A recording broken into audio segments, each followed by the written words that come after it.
Hey guys, welcome to Final Fantasy 1 on Dawn of Souls. Today we're gonna on this episode we're gonna be doing quite a bit. We're gonna get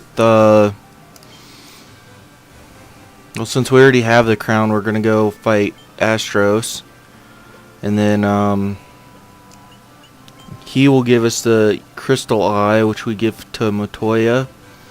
And then we come back with the Jolt Tonic to the prince, or the elf prince that's sleeping. So here we go.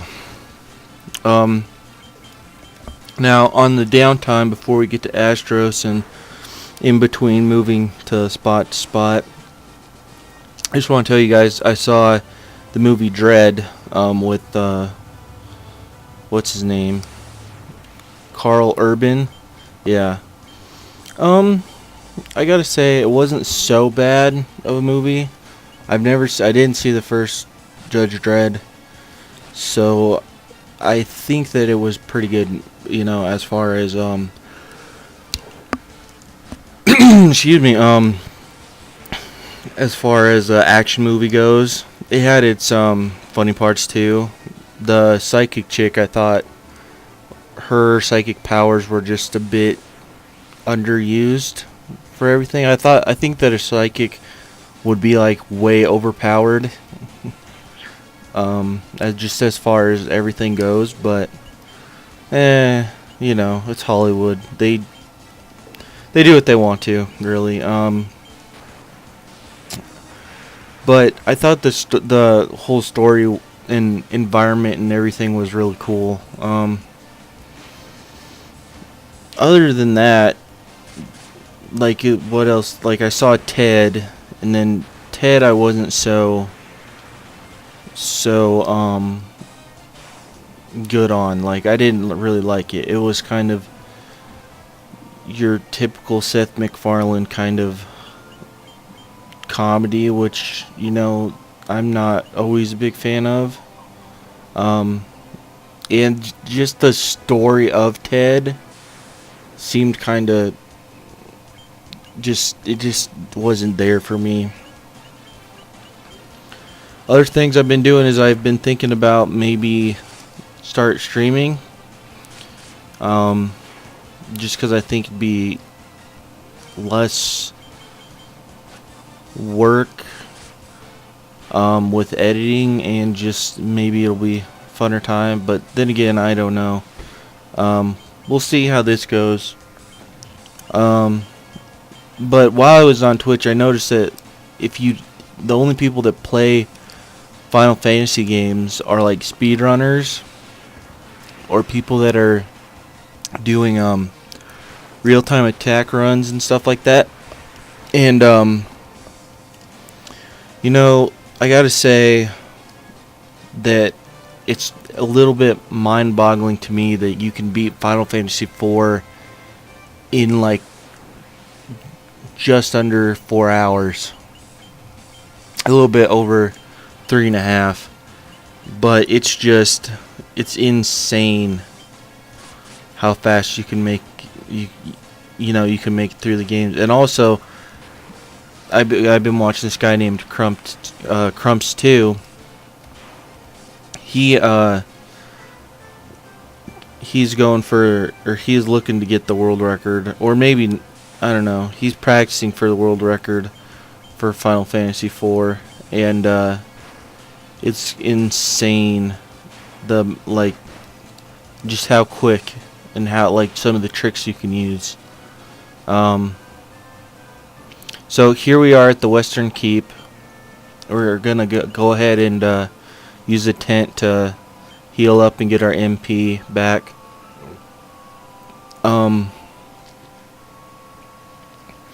Now in this fight, real quick, I want to point something out. We got our bats again. Over to the left there, you can't go that way to get there, but after you revive the prince, I believe you get the mystic key, and then you can open that, I think. The king, mwahaha. You fools fell right into my trap. I am Astros, king of the Dark Elves. And what does that mean? Oh, you turn into that thing. With the combined power of the crown you now hold in the crystal eye I already possess. Yeah, I will become the true elf king. It is useless to resist me. I can take what is mine by sheer force.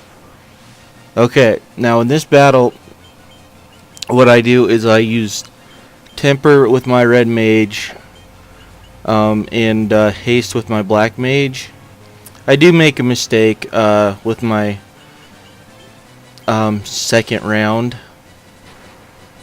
but it's not a big deal because we're fairly, you know, powerful.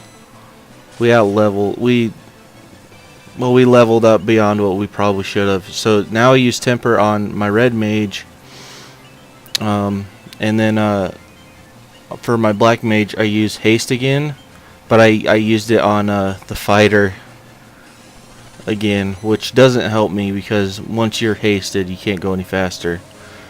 And this sucks right there. That was annoying, because if I had killed Astros with my without my fighter up, he wouldn't have got any of the experience, and it would have just been annoying. But luckily I get the Phoenix down off. I get my haste on my red mage, and he goes down. I mean, yeah, it's a pretty easy fight. But that's the strategy I'll use for just about every boss fight. It's worked for me in the past, and it's just a great strategy in my opinion. I mean, I haven't really found anything that works better than that. I guess if you have, you can tell me. But for what I do, that's just like seems like the best one, because your attack goes up, and then the amount of times you hit goes up, and melee's like your prime attack damage source. You know, the magic that the black mage wields, I mean, isn't so bad, but right now it's just doesn't do a lot of damage. For single targets like fighter and anybody that does melee damage is the best in my opinion. But for multiple enemies like these wolves here, magic, because it just destroys everything that's there. You can take out but it's usually weaker monsters, but still, it does a ton of damage to everything, and it works out better. Now, other things I've been doing, I've been playing a little bit of Left 4 Dead again with some friends, and we tried out Pallet Town Panic, I think is what the name of the map was, custom map. And basically you're in Pallet Town, and it's a survival mode map, and try to survive in Pallet Town for as long as you can. And I think the farthest or the most amount of time we survived was about 6 minutes. I'm gonna say somewhere in between 6 minutes, and it's not terribly bad, but we could probably do better. And then Helm's Deep, which I gotta say is an awesome map. I think it's probably one of the better Left 4 Dead maps. Just because you change where you're defending, which is a great concept, whereas like the other Left 4 Dead maps don't really have that. But also, like, just the chain guns and everything are awesome. Just, you have a ton of those, and you're just up there destroying thousands of zombies. Well, maybe hundreds to thousands of zombies. And the tanks are not that difficult to deal with, because the closest they'll probably get to you is maybe they'll get to the wall on that first round, and then but you just destroy them. But back to the video here. Now we're gonna head up to Matoya's house and give her crystal eye back. And right up here, you don't have to stop at Cornelia. You can come up here to this port and go straight up right to Matoya's house and give her eye. So it saves you a bit of walking, because for some reason when you're on the ship, you don't get nearly as many encounters, I find anyway. But I think after this, we get the Mystic Key from the elf prince, and I'll go and open up all the things that I can with the Mystic Key, which I think might be some stuff in Cornelia, and the chest up over, or the door over to the left by Astros castle. And then there's I think there's some stuff in Elfland, in the Princess Castle. And then after I grab that stuff, then I will go back into the marshland and fight the first monster for the, what is it? The crystal, the earth crystal, I think it is. And then I will be able to get out of this little enclosed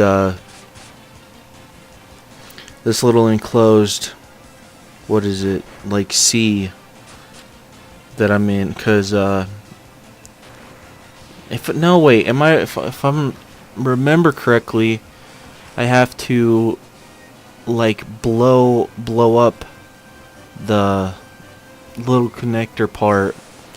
Like, it'd be like basically like I'd have to blow up the, what is it, Panama Canal to let me go to the next side. I'm not sure how well that's gonna work out. I'll have to look up and see what I need to do after I defeat the earth crystal guy and release that, because then no, am I thinking right? I don't think I am, but then maybe I can't remember. I could have swore that there's some dwarves that we need to talk to, and they say they need TNT because they're mining, and then I blow up the area, and then I'm able to go to the next spot. Oh well, you'll find out in the episode or two. But we're coming to the end of this video. Right here, we come back to the Elven Castle. We're gonna go give the elf his or the prince his Jolt Tonic to wake him up. Here we go. Healer. This Jolt Tonic may be just what we need to break the curse and wake him up. Will it? I kind of skipped that quick. Oh well. You can pause the video and read. Your Highness, Your Highness. The Prince. I have a terrible nightmare. Am I still dreaming? You're the legendary warriors. Something tells me I'm not dreaming. I shall follow the legend as it has been told to me and my forefathers. The time for me to pass on the Mystic Key to rightful owners has come at last. You obtained the Mystic Key.